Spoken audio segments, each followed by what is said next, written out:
여러분, 한 주 동안 안녕하셨습니까? HSMPL 인베스트먼트의 박현석 대표입니다.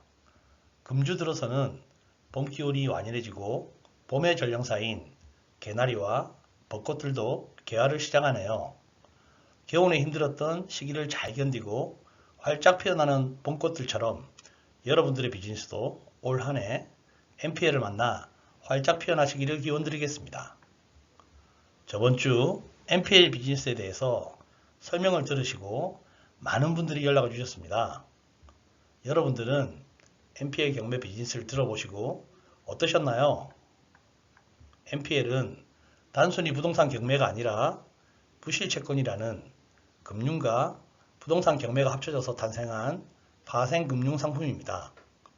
경매 진행에 앞서 1순위 근저당을 매입하여 입찰에 참가하기에 일반 입찰차들보다 우월한 낙찰을 실현할 수 있죠. 그래서 일명 부자가 되는 부의 사다리라고도 칭합니다. 그렇다 보니 일반인들에게는 아직 덜 알려진 기회가 많이 남아있기도 하고 지금처럼 자산 가치가 빠르게 상승하는 시기에는 좋은 투자 수단임은 틀림없습니다. 하지만 모든 투자에는 장점과 단점이 있듯이 오늘 이 시간에는 MPL 투자의 장점과 단점을 실제 사례와 비교하면서 알아보도록 하겠습니다. 자, 그럼 부자들의 투자 수단인 MPL로 한 걸음 더 들어가 보시죠. 저번 주에 10억 원의 실거래가 아파트 한 채를 가지고 은행 대출 6억 원을 받아 120% 채권 최고액이 설정되어 있는 아파트 대출이 연체가 발생되어 매각 사유가 발생한 채권을 저희가 10% 할인받아서 가상으로 경매를 진행해 보았습니다. 배당으로 수익 실현도 가능하였고 유찰되어 직접 물건을 유입하여 수익을 실현하는 것도 진행해 보았습니다. 궁금하신 분들은 저번 주 1강을 다시 한번 참고해 주시면 좋을 듯 합니다. 상기거래의 포인트는 부실이 발생한 1순위 근저당 채권을 경매가 진행이 되었을 때 우리가 먼저 매입하여 1순위 채권자의 지위를 가지고 응찰하는 게 핵심이었습니다. 경매 진행 과정을 지켜보면서 내가 받을 채권액보다 높은 금액의 입찰이 진행이 될 때에는 배당 수익으로 출구 전략을 세우고 유찰 시에는 방입찰을 통한 실제 물건을 직접 유입 후 재매각을 통해서 수익 실현을 할 수 있다고도 말씀드렸습니다. 다양한 출구 전략을 세울 수 있다는 것은 우리가 투자를 결정할 때에 제일 우선하여 고려해 봐야 될 사항이죠. MPL은 다양한 수익 모델을 제시함으로써 투자 수익을 극대화시킬 수도 있지만 절세 부분에도 혜택이 있습니다. 위의 거래 방식에서 보시면 저희는 1순위 근저당 채권을 5억 4천만 원에 매입하였습니다. 2차에서 누군가 낙찰을 받아 저희가 배당을 받는다면 1억 8천만 원의 수익이 발생될 것입니다. 하지만 직접 유입 후 재매각을 한다면 어떤 일이 일어날까요? 여기서는 계산하기 편하게 취등록세는 무시하고 그냥 우리가 낙찰받은 7억 2천만 원이 그대로 시장에 매각을 하였다고 가정해 보겠습니다. 일반 부동산 물건들은 5억 4천에 매입하여 2년 이내에 7억 2천만 원에 매각한다면 차액인 1억 8천만 원의 절반인 9천만 원의 양도소득세가 발생됩니다. 주택일 경우는 개개인에 따라 조금은 다르지만 거의 70% 정도의 양도소득세를 징수받습니다.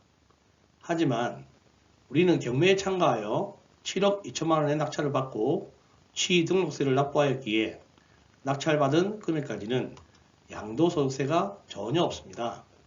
우리가 처음 등기한 금액이 낙찰가인 7억 2천만 원에 기재되어 있기 때문이죠. 물론 7억 2천만 원 이상의 금액으로 매각한다면 그 차액은 일반 양도세를 적용받습니다. 다음 장에서는 실제 MPL 채권을 통한 입찰 사례를 보시면서 설명드리겠습니다. 자, 여기 경기도 파주시에 공장이 있습니다. 감정가 약 23억 정도의 물건이었고요. 아래의 토지 등기부를 보니 2009년 5월에 중소기업은행에서 1순위로 채권 최고액 20억이 설정되어 있는 물건이었습니다.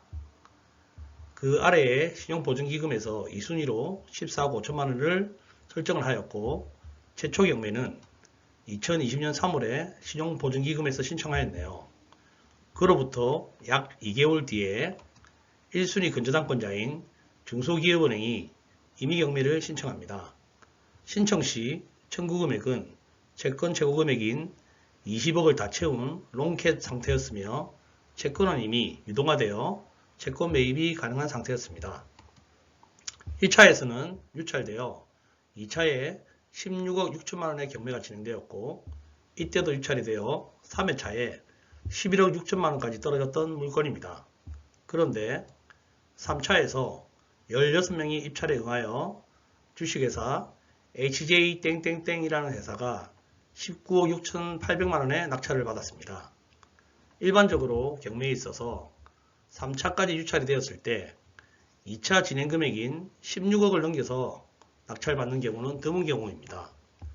저 물건이 마음에 들었다면 2차 입찰 기일에 17억이나 18억 정도 선에서 낙찰을 받았겠죠. 자, 그럼 어떻게 이런 낙찰이 이루어졌는지 한번 알아보겠습니다.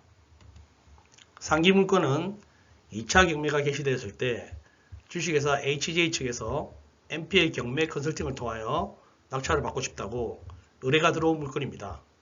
실제 권리 분석과 시세 분석을 해보니 토지의 지분은 도로 쪽 필지가 지분으로 나와 권리상에는 큰 문제가 없었고 명도 또한 채무자 겸 소유자가 임차인 없이 사용하고 있었으므로 낙찰 후 명도를 진행하는 것도 문제가 없었습니다.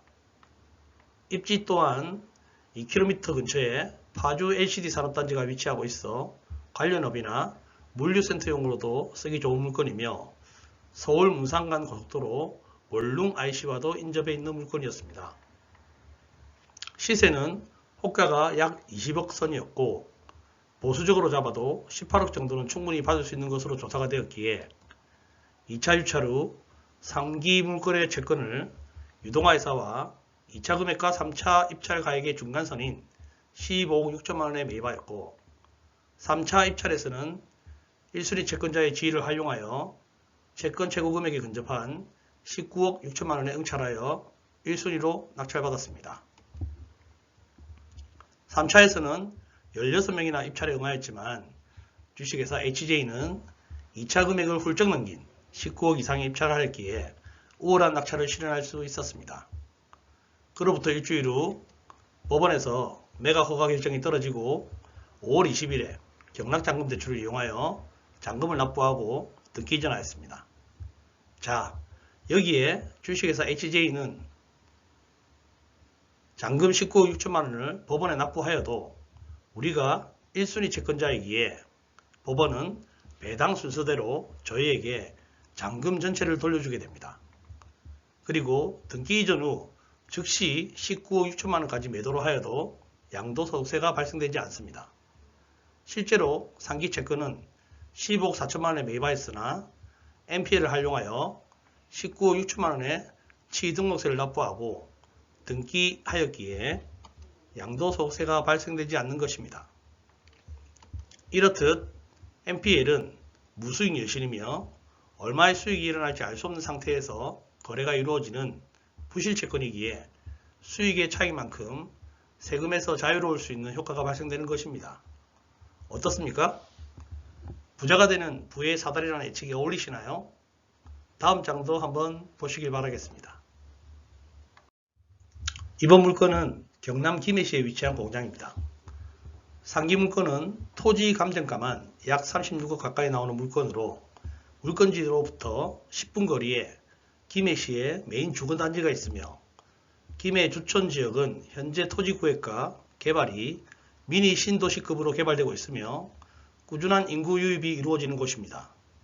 또한 인접한 골든루트 산업단지보다 저평가되었던 자리라 꾸준한 집가 상승이 이루어지고 있는 곳이라 할 수 있겠습니다. 이 물건은 감정가가 약 47억 원이었고요.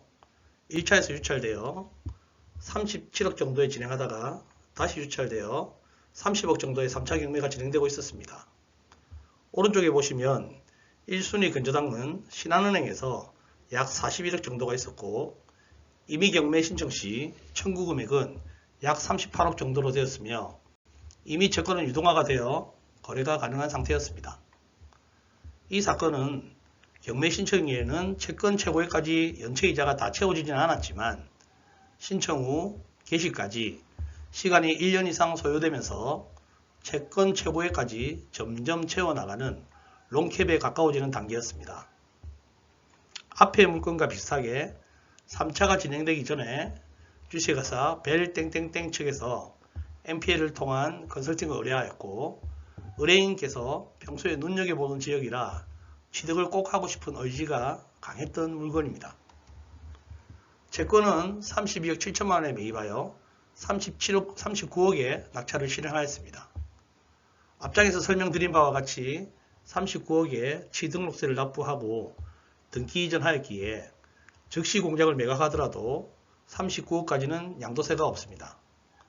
상기 물건의 장점은 경락자금 대출이 낙찰가의 약 85% 가까이 나온 물건입니다. 39억에서 85%이니 33억 정도 대출이 나와 실제 채권 매입액인 32억 7천만원을 넘어서는 무피 투자가 이루어졌던 사건입니다. 이렇듯 채권을 잘 활용하면 큰 투자금이 없이도 물건 취득이 가능한 MPL의 힘이라고 할 수 있겠습니다. 지금까지 이해가 잘 되시나요? 그렇다면 여러분들의 비즈니스에 앞날이 밝다고 할 수 있겠습니다. 이번 장에서는 MPL 투자 시 레버리지를 활용했을 때의 효과에 대해서 한번 알아보겠습니다. 일반적으로 부동산 투자나 경매 투자 시 매입 금액의 전부를 현금으로 투입하는 경우는 별로 없습니다. 그 이유는 투자 비용 대비 수익률을 높이기 위해서입니다. 예를 들어서 10억짜리 물건이 대출이 9억 원이 나오고 자기 자본이 1억 원을 투자해서 매입했을 시에 1년 내에 1억 원의 가치가 상승한다면 자기 자본 1억 원에 가치 상승 1억 원이 되니까 수익률은 100%가 되겠죠. 반대로 10억 원의 물건에 자기 자본 10억 원을 투자해서 1억 원의 가치 상승이 이루어진다면 수익률은 10%가 되는 것입니다. 이렇듯 부동산 투자나 경매 투자에서 레버리지를 활용하여 투자하는 것은 수익률 상승의 기본 공식이라고 말씀드릴 수 있습니다. 이제 도표를 보면서 사례를 보도록 하겠습니다. 사례의 기본 조건은 경매 낙찰가의 80%가 경락잔금 대출을 받았다고 가정해 보겠습니다. 유치권이나 법정지상권, 지분경매 등 특수한 사항은 여기서는 배제하고 설명하겠습니다. 1번은 실제 대출은 10억이 나가서 부실이 났으나 연체이자 등이 쌓여서 채권 최고액이 110%인 채권을 10억 원에 매입했을 때입니다. 우리는 채권 최고액을 활용하여 우호락 낙찰을 진행할 것이므로 11억의 입찰가를 적어서 낙찰을 받을 시 경락잔금 대출은 낙찰가의 80%인 8억 8천만 원이 나오므로 실투자금은 1억 2천만 원이 소요되네요. 이번 사례는 채권 최고액이 12억인 채권을 10억에 매입했을 시 1번과 같이 채권 최고액인 12억을 입찰가로 하여 낙찰받을 것이며 잔금대출은 낙찰가의 80%인 9억 6천만 원이 나오므로 실투자금은 4천만 원이 됩니다. 3번은 채권이 130%인 13억이 쌓여있는 채권을 10억에 매입했을 시 채권 최고액인 13억을 입찰가로 낙찰을 받아 경락잔금대출 80%를 실행하니 오히려 채권 매입가보다 대출이 더 많이 나와 투자금 없이 레버리지만으로 무피 투자를 할 수 있는 상황이 만들어집니다. 물론 여기서 최초의 입찰 보증금 10%와 세금과 부대 비용 등의 최초 에코티는 필요하겠지만 아파트 갭 투자처럼 매입해서 잔금을 치르고 등기 이전을 완료하면 다시 나의 자본이 돌아 나오는 구조를 만들 수 있기 때문에 좋은 채권을 잘 선별한다면 많은 자본 없이도 꾸준히 투자하실 수가 있습니다. 다음 장에서는 여기서 경락잔금 비율을 5% 더 나오는 경우를 알아보도록 하겠습니다. 이번 장은 앞장과 동일한 채권 최고액과 채권 매입 금액은 동일합니다. 다만 경락잔금 대출이 앞장보다 5% 정도 더 나오는 경우를 보겠습니다. 저희가 투자자분을 만나보면 개인보다는 법인 또는 개인 사업체를 운영하고 계시는 분들이 많습니다. 특히 법인 사업체를 운영하시는 분들은 법인체의 신용에 따라 융자 한도가 늘어나는 경우가 많은데요. 최고 낙찰 금액의 90% 이상 나오는 업체들도 들어 있습니다. 1번 사례 같은 경우는 채권액이 110%인 채권을 매입하여 11억에 낙찰을 받았습니다. 대출이 85%가 나오니 실투자금은 6,500만 원이 들어가네요.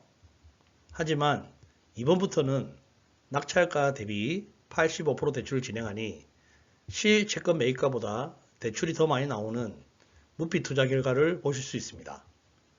이렇듯 레버리지를 적극 활용한다면 낮은 에쿼티로 높은 수익률을 만들어낼 수도 있습니다.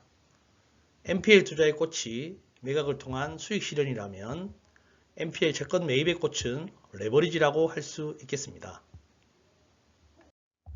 근본장에서는 NPL 경매 컨설팅은 실제로 어떻게 이루어지는지 흐름도를 보도록 하겠습니다. 먼저 예비 매수자 또는 의뢰인이 정해지면 해당 물건에 관한 권리 분석, 법률적 검토, 시세 분석, 입지 분석, 채권 매입가 등에 대한 종합 브리핑을 통해 컨설팅 계약 유무가 결정됩니다. 계약이 이루어지면 저희 측 법무법인과 계약서를 작성하고 계약금을 법무법인에게 납부하게 됩니다. 통상 20% 정도가 계약금이나 물건에 따라 조금씩 가감되는 경우도 있습니다. 계약금을 예치하면 법무법인은 지급 확약서를 발급하고 당사는 채권 매입 업무를 진행합니다. 채권 매입이 끝나고 해당 물건의 낙찰 기일을 맞춰 입찰에 참가하여 미리 상의한 금액에 응찰을 하고 낙찰 후 법원에 매각 허가 결정이 떨어지면 날짜에 맞추어 잔금을 납부하고 등기 이전 절차를 밟습니다. 잔금 후 법원에서 채권자 순서대로 배당이 진행되면 당사는 채권 매입 금액과 낙찰 금액의 차액을 의뢰인에게 반환하게 됩니다. 반환 후 해당 부동산의 인도와 명도를 진행하게 되며 법률적으로 해결해야 될 하자가 있을 시 저희 법무법인을 통하여 신속히 소송을 통한 하자를 해지하게 됩니다. 물론 여기서 법률적 하자는 제일 처음 물건을 브리핑할 때 이미 파악이 되어 있으며 법률적 하자가 있는 물건들을 매각하여 수익을 실현하는 데까지는 시간이 좀 더 소요되나 이런 물건들이 수익률이 큰 경우가 많습니다. 주로 법률적 하자가 있는 물건들은 유찰률이 높으며 은행들도 쉽게 낙찰가를 예상하기 힘들기에 채권의 할인율이 높아지기 때문입니다. 자, 여기까지가 간단한 NPL의 컨설팅을 한 사이클이라고 할 수 있겠습니다. 어떻습니까? 전체적인 흐름이 보이시나요? 지금까지 NPL 경매 컨설팅의 2강이었습니다. 오늘 처음 들으신 분들은 저번 주 1강을 듣고 들으신다면 이해가 좀 더 쉬울 것 같습니다. 흔히 NPL은 불황을 먹고 자라는 시장이라고 합니다. 지금처럼 코로나 시국이 막을 내리고 국제적인 저금리 기조가 바뀌게 되면 수많은 부실 채권들이 쏟아질 것입니다. 올해 연초에는 우리금융그룹이 NPL 시장에 신규로 진출하였습니다. 작년에는 키움 F&I가 진출하였죠. 이처럼 기관들이 움직이는 걸 보면 향후 시장이 어떻게 흐름이 이어질 것인지 알 수 있습니다. NPL을 이제 알게 되었다고 늦었다고 생각하지 마세요. 지금부터 공부하시고 준비하신다면 다가올 빅마켓에 승차하실 수 있습니다. HS NPL 인베스트먼트와 함께 하신다면 NPL 투자가 그리 어렵지 않습니다. 다음 시간에는 좀 더 구체적인 마케팅 실무적인 부분과 저희 회사가 운영하는 전국 경배 정보 사이트인 한국 NPL뱅크를 통한 NPL 물건을 선별하는 방법들에 대해 알아보도록 하겠습니다. 지금까지 시청해 주셔서 감사드리며 항상 여러분의 비즈니스에 건승함을 기원드립니다.